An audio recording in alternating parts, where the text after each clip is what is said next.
Guys, welcome back to another episode of Imperial DieCast. Today I got something real special for you. This is a 1/18 scale Ferrari Testarossa made by Bburago. The Redhead. This is a legendary car, arguably the most famous road-going Ferrari.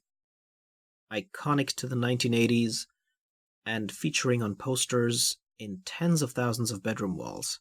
A direct competitor to the Lamborghini Countach, and icon of one of the most famous 80s TV shows out there, Miami Vice.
Succeeding the 512 BB, this was the road-going Ferrari of the 80s. But the Testarossa continued well into the 90s as the 512TR, of which Mira has made an interesting model with working pop-up headlamps. Approximately 7,000 of these Testarossas were sold, and believe it or not, Miami Vice had a huge role in that. But Enzo Ferrari is still the one who gets all credit for that. Let me explain. He threatened the show for using a C3 Corvette styled as a fake kit car with Ferrari badges, which was supposed to represent a black Daytona 365 GTS 4, and said that they can't keep using that as a fake car, and that he would offer them a real one in its place, provided that the kit car gets permanently destroyed first. That's so typical Enzo Ferrari. How dare you use a cheap knockoff? Here, take a real one. Except the new one just happened to be the latest model Ferrari was looking to promote, which was the Testarossa. And that's how it got loads of free advertising for as well. The genius of Enzo Ferrari. And here's a quick look at the box. You can see that it says Ferrari Testarossa 1984 here at the top.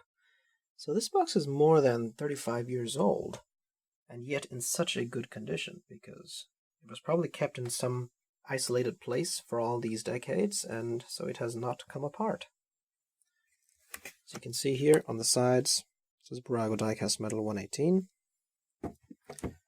And if we take a look at the back, it says Ferrari Testarossa 1984. And at the very bottom, we have a list of models that are available back in the day. So Bburago makes the Testarossa in yellow, in black, and in a racing livery as well. But this red one is the most common, I think, selling for anywhere between 12 and 40 euros, depending on the condition it's in. Most of the time, they're in a pretty beat-up shape, without box, dust everywhere, windshields yellowed out, etc. But if you can find one in mint condition, with box, like I have right here in front of me, then, lo and behold, with just a few modifications, this made-in-Italy Bburago can easily compete with some of the higher-end offerings out there. Especially with the baseline Hot Wheels version, which today retails for around 50 euros and doesn't have a whole lot more to offer than this Bburago. In fact, it has a completely black interior. But for that, the engine is colored properly. Because on the stock Bburago, the engine is completely miscolored, but we'll get to that later. The next higher step would be the Hot Wheels Elite version, which retails for anywhere between 150 to 200 euros. Especially the white version, which is sold as the Miami Vice edition. On the Hot Wheels Elite Testarossa, the interior doesn't look a whole lot better. The seats and door inserts are tan-colored, and you get seat belts, carpeting, and some photo-etched pieces, but still no raised windows, and still those ugly pegs on the fog lamps. And finally, we have the opening Kyosho version, the most detailed Testarossa out there. No pegs, raised windows, and beautiful interior, which sells for around 300 euros these days. But to add to the confusion, Kyosho also makes a sealed resin version, where absolutely nothing opens. And that one's also pretty much the same price as the opening version, so 300 euros, which is completely inexplicable to me because their sealed version of the Lamborghini Countach, for example, sells for $80, while their opening Countach sells for 300. So taking a look at the front of the Ferrari Testarossa, one difference to the real car that you will notice immediately is that the front grille is on the real car supposed to be black, but on this model is chrome.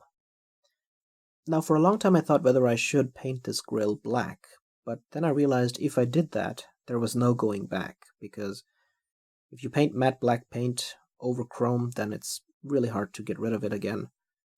And so I decided to keep this chrome grille just for the heck of it. I mean, it's got its own style. So Bburago forgot to color in the indicators above the fog lamps. The top parts are supposed to be colored orange, which is also why I did that myself. And I think that now the fog lamps look a little bit better with the top part being orange. So the entire top part of the fog lamp being orange indicator is essentially the US spec version of the Ferrari Testarossa. On the Euro spec version, it's just at the top left and top right corners, respectively.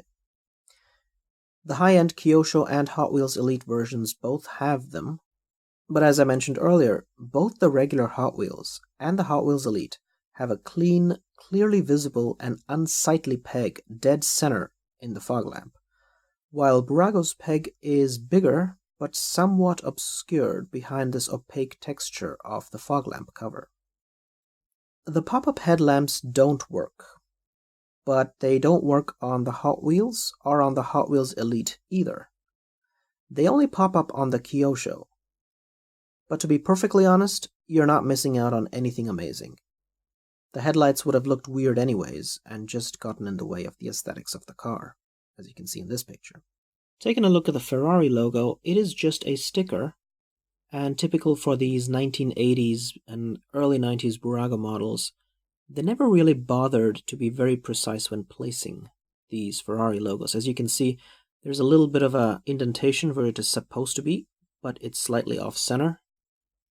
But this is only annoying if you can actually see the indentation under the correct angle of light fall, because otherwise it almost looks like it's in the center, so this doesn't really bother me.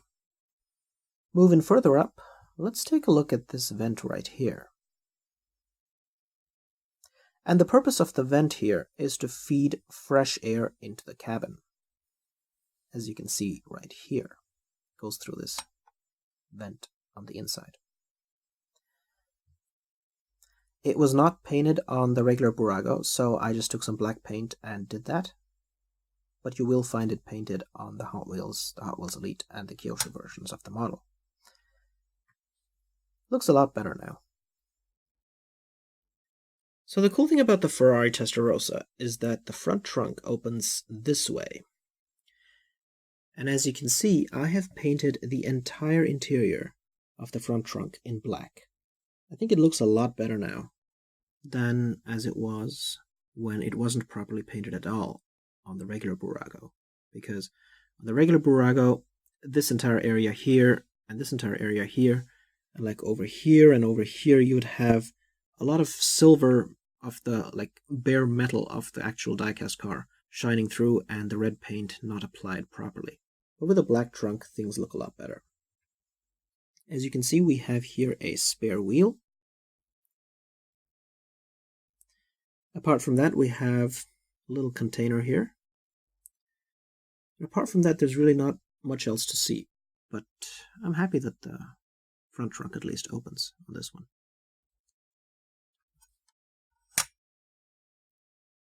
Let's move on to the car's side profile. The Testarossa's design is most famous for its 80s defining side strakes, and they actually serve a purpose in that they channel the airflow along the sides of the car and into side-mounted radiators. I guess on the real car, this center pillar right here is supposed to be black, but it doesn't really matter to me. And these side strakes are made out of plastic, just like the top of the car. But the rest is diecast. Early Bburago batches did not come with the pininfarina logo, but I have seen later ones that did come with the sticker, so considering that my car did not have it, I decided to simply print out the pininfarina logo and stick it myself. From a distance, it looks pretty good.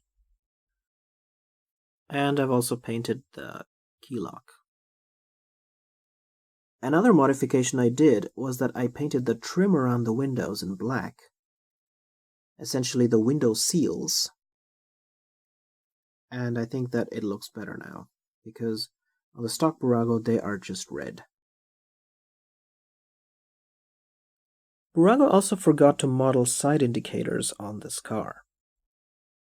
The Eurospec version has a single one right here in the middle, which is also replicated on the Hot Wheels Elite and Kyosho versions, while the US spec version instead has one here and one over here. This Bburago is the US spec version and not the Euro version, and therefore I decided to paint these indicators in orange. So it looks better than nothing, I guess. Taking a closer look at the rims, these are supposed to represent 16-inch magnesium single-bolt wheels. As you can see, there are no lug nuts, and you need something that looks like a giant ring wrench, which you place around the hubcap, and then a hammer to take the wheel out. Now on the stock Bburago, these rims do not have any Ferrari logos in the middle, and even on the real car, it actually has like a silver Ferrari logo instead of these yellow and black ones, but I just decided to print these out and stick it on the wheel to make it look better. Taking a closer look at the tires, you can see that it says 280/45 VR 415s, although the front ones are supposed to be 240/45s, and only the rear ones 280/45s. Still, I like the tire branding with raised lettering on these older Bburagos. Behind the wheel you will notice that there are brake discs, it's just that they're hard to see. You'll also notice that Bburago forgot to model side mirrors on this car. On the real Ferrari Testarossa, at least the 1984 version, there was actually only a single mirror right up here called the flying mirror. So it was mounted really far up on the A-pillar, but after 1986 Ferrari started building Testarossas with two normal mirrors. And in 1988, I also think they changed the rims to 5-bolt ones with the Cavallinos. The rear of the car is wider than the front, and Bburago has replicated that perfectly. Right down to this little curve here at the back that forms the rear lip spoiler. Taking a look at the rear of the car, probably the most iconic thing about this Ferrari Testarossa is this huge rear grille, which goes from one side of the rear to the other. I've seen some examples on the net where these rails are bent a little, and so I'm happy that on my model they're perfectly straight. The Ferrari badge is blacked out on the Hot Wheels and Kyosho versions, but there are many real Testarossas which have a chrome Cavallino, and I feel like it actually looks better by being there in chrome instead of one that is dark and blends with the grille. So this is just personal taste, but I think Bburago did a good job in keeping it in chrome. To the top right you can see the Testarossa branding, and below the grille you'll see more proof that this car is the US spec version because it has these US spec bumpers. In the middle of them you'll see the rear license plate saying MO938, MO probably for Modena, Ferrari HQ. And further down we have quad exhausts. Now these exhausts are actually done pretty well for Bburago standards. I mean, you have to keep in mind this is an older Bburago, made in Italy, so they really put a lot of fine chrome parts in here, compared to modern Bburagos where they either use matte silver paint or just thicker molds. Whereas here, the exhaust tips look very fine and detailed. I did paint the interior of the exhausts so that they look a little bit better, but yeah. After 1986, Ferrari introduced a rear brake light in the form of a strip right over here.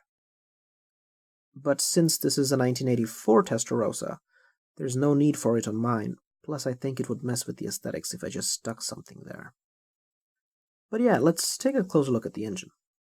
Before we do that, I just wanted to say something about this Ferrari branding here. These are raised letters, as you can see, and they come with the Bburago model. However, they are not painted in silver. So I had to do this myself, and it's just a little bit of effort, but now I think it looks a whole lot better.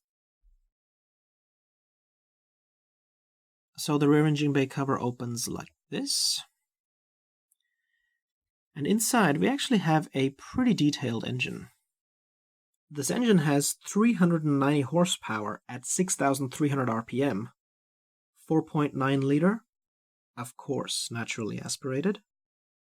Flat 12 engine, because the cylinders are horizontally opposed instead of being arrayed like a V.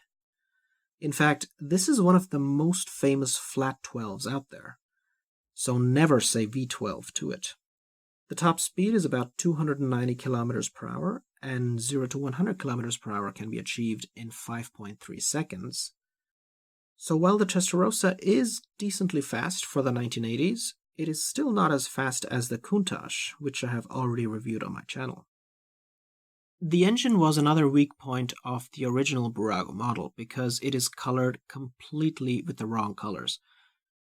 The engine itself, like the cylinders and everything, the engine blocks, was in red plastic, and the center part here in the middle was in gray plastic essentially. So what I did was I colored all those areas in black, and I colored the engine itself in silver, while leaving a small part in red, namely the Ferrari branding at the top, and now it looks just like the engine on the Hot Wheels or on the Kyosho. Just a few cables extra, I guess you'll get on those engines, but otherwise it looks very much like the real car's engine. I mean, here you have a picture that will serve as a reference to the real Testarossas engine, and you can see that now the Bburago's engine looks a lot like the actual car's engine. Another cool thing about these 1980s Bburagos is that the grills are always perforated, which means you have the same level of detail at the back part of this car as you have on the Hot Wheels Elite and on the Kyosho. And you can see just how far down this engine goes. I mean, it's all the way down to the exhaust system. And now let's take a look at the interior of this vehicle. As you can see, we have a tan interior. There's not a whole lot of detail on the door inserts, but you can see the side strakes and the vents basically through this door. And now as we move on to the interior, you'll notice that next to these tan seats, the floor and the center console are kept in a sort of dark gray.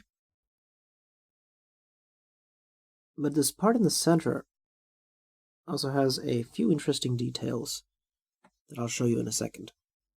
So you can see that we have some vents right there in the middle. And we even have what looks like floor mats. The seats actually have Ferrari logos on the headrests. And of course we have a gated shifter, which we shall check out from the other side, with a chrome knob as well. So as we move on to check out the driver's side of the Ferrari Testarossa, you'll notice that we have a 3-spoke steering wheel with the Ferrari logo in the middle. We have a instrument panel at the back with the rev meter and the speedometer. And this chrome parking brake is actually something that can move. As you can see, I don't want to move it around too much because it might snap off, but that's pretty nice. And on the door sills, you can see that Bburago did add raised lettering saying Ferrari, which I painted in silver so that it looks a little bit better. And looking at the seats, you can actually see that you sit pretty low on this car, but even in real life, this car feels more like a giant go-kart just because of how low it is to the ground. Even after all these years, the steering still works. And the turn radius is pretty far. And here's another look at that gated shifter. And you can see that we also have these buttons down there. And so there's a lot of detail here, including chrome stalks. The longer one controls the headlights and the shorter one the turn signals.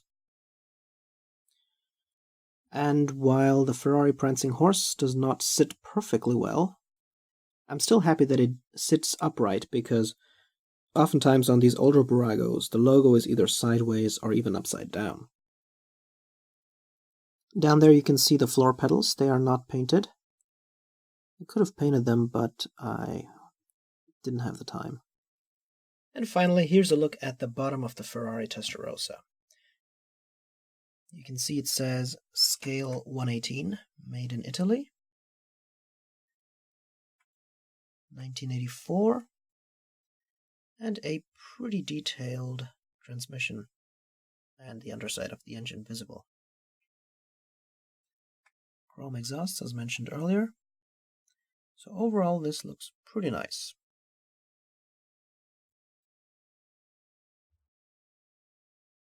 Guys, thanks again for watching the review of this 118 scale Ferrari Testarossa by Bburago. If you're interested in checking out the Testarossa's successor, the Ferrari 550 Maranello, it's part of my collection as well, and you'll find my review right up here along with some others. Thanks again for watching. I hope you have a great day, and I'll see you in the next episode of Imperial Diecast.